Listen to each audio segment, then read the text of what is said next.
আসসালামু আলাইকুম বন্ধুরা, সবাই কেমন আছেন? আশা করি সবাই ভালো আছেন। অফিস থেকে যখন বাসায় ফিরি তখন হাতে কিছু বাজারের ব্যাগ তো থাকেই, কিন্তু ব্যাগের ভিতরে যদি মাছ থাকে তাহলে কেই বা পছন্দ করবে? আর সেটা যদি হয় ঘরের বউ।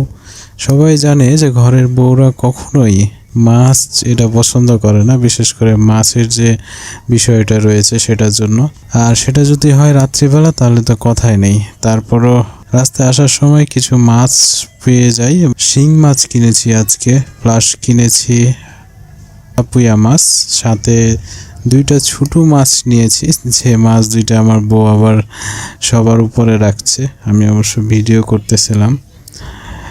শিং মাছগুলো জীবিত ছিল, তারা লাফালাফি করলেও বাকি মাছগুলো কিন্তু ঠিকই মৃত হয়ে গেছে, কারণ রাত্রিবেলা মাছ, জীবিত মাছ পাওয়া খুব কষ্টসাধ্য। কিছু কাঁচা বাজারও করেছিলাম, তার ভিতরে ছিল দুইটা শসা, চারটা বেগুন, একটা লেবু এবং একটা টমেটো। মজার বিষয় হচ্ছে যে এত অল্প করে কেন? আসলে চিন্তা করেছিলাম যে বাসায় গিয়ে আমি মুড়ি মাখিয়ে খাবো, এজন্য অবশ্য ছোট ছোট জিনিসগুলো কিনে নিয়ে আসছিলাম।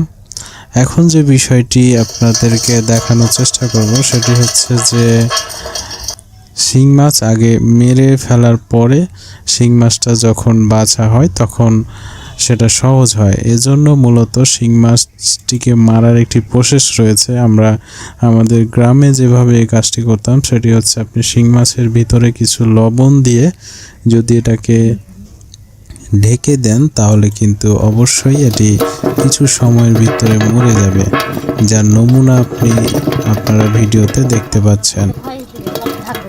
এবারে শুরু হয়েছে আসল যুদ্ধ।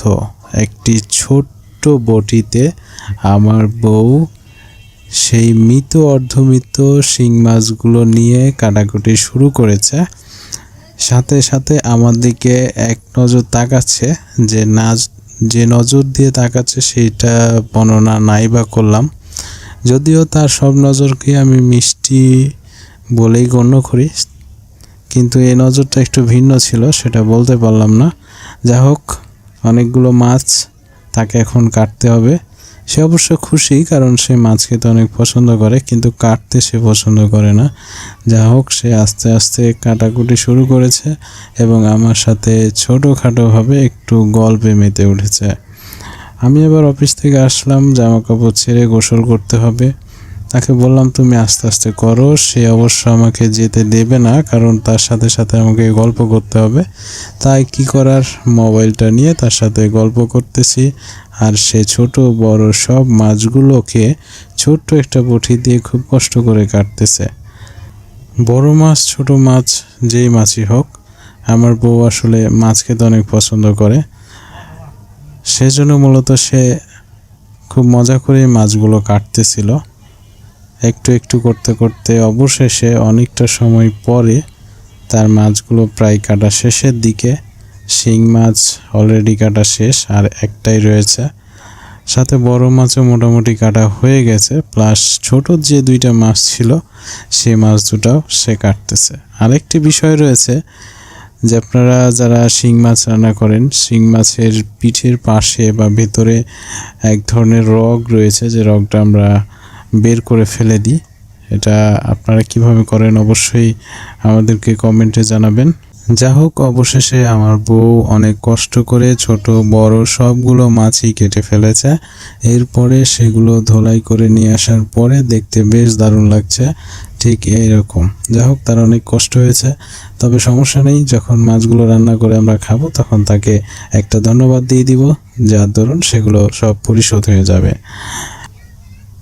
তো আজকে বাসায় ফেরার পথে যে বাজারগুলো নিয়ে এসেছিলাম সেগুলো খুবই অল্প ছিল এবং ছোট্ট, এবং এই ছোট্ট ফ্যামিলিতে ছোট্ট সকল বাজারগুলি নিয়ে ছোট্ট একটি ভিডিও বানানোর চেষ্টা করলাম। ভিডিওটি আপনাদের কেমন লেগেছে অবশ্যই কমেন্টে জানাবেন। এবং দুইটা টিপস রয়েছে ভিডিওতে, একটি হচ্ছে শিং মাছ মারার পদ্ধতি, আরেকটা হচ্ছে শিং মাছের ভিতরে থাকার যে রগ সেটা আপনারা কিভাবে কি করেন অবশ্যই কমেন্টে জানাবেন। এবং অবশ্যই আমাদের পেজের সাথে থাকবেন, লাইক কমেন্ট শেয়ার করতে ভুলবেন না, প্লাস আমাদের পেজটিকে অবশ্যই ফলো দিয়ে দিবেন। আর সর্বশেষ আমাদের ছোট্ট ফ্যামিলিটার জন্য দোয়া করবেন, যেন আমরা সবসময় ভালো থাকি এবং আপনাদের পাশেও থাকতে পারি। সবাইকে অসংখ্য ধন্যবাদ। আল্লাহ হাফেজ।